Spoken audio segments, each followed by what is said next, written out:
The entire pit lane is giving this lady an audience here. Well, to be honest, let's hope this works. Apparently this is a local rain ritual. Desperate times and all that. Banish away these clouds.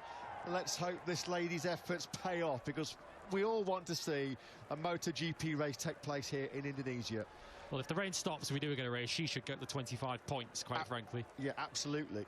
She should get a special award at the end of the season from the FIM and from Dorna.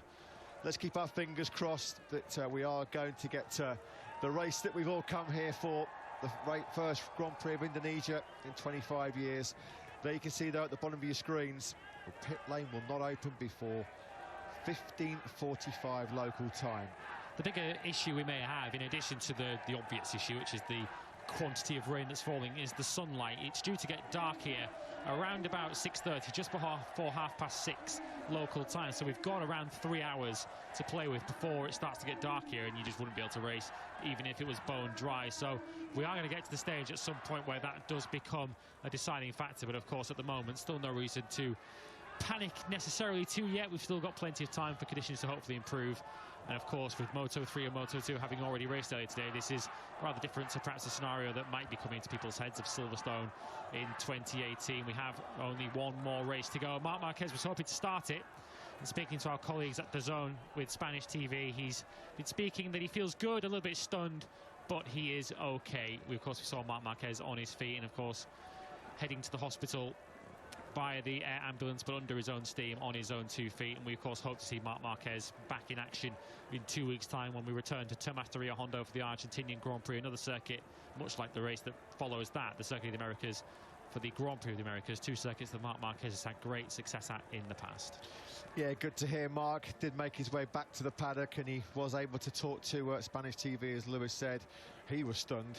We've all been stunned by his crash-strewn weekend in here. That bruising crash in the warm-up session this morning at turn 7, when he was violently flicked a good 15 feet in the air. I mean, it was one of the worst crashes I've ever seen, and I've been around in this MotoGP paddock since 1996. The good news, of course, was that Marc was relatively okay. He was concussed. The bad news rolled out of this Indonesian Grand Prix, which at the moment, unfortunately, has not yet got going. We are waiting patiently, as is the entire pit lane, hoping and praying that we will get the race action underway as soon as we possibly can. There's Razlan Razli, of course, from the With You RMF team. We just saw there Darren Binder looking as relaxed and as cool and calm as ever. Nothing will faze for the South African at all. Lynn Jarvis there looking on as well. Will Fabio Quartararo get the chance to start from that pole position? The 1:31.067 that he set, just over 24 hours ago now, as yet another big bolt of lightning illuminates the sky out of our commentary box position here. And then again, there's another big clap of thunder. Unfortunately, the forecasts were absolutely spot on. When we walked into the media centre this morning around 7:30 a.m. local time, the first journalist that came up to me went, "Hey Matt, you do realise that there's going to be thunderstorms at about 3 o'clock this afternoon?" And I was trying to be as optimistic as I possibly could and said, "Hey, yeah, but we know how quickly the weather can change in this part of the world." Sadly, for once, that forecast was absolutely bang on the money. Let's pop back down to pit lane again and talk to Simon Craig, who I'm delighted to say he's grabbed the quick word with Aussie Jack Miller. Down to you, Simon. Jack, you're famous for being able to adapt quickly to changing conditions. Can you give us a bit of a run through how the weekend felt until now and what you're hoping for?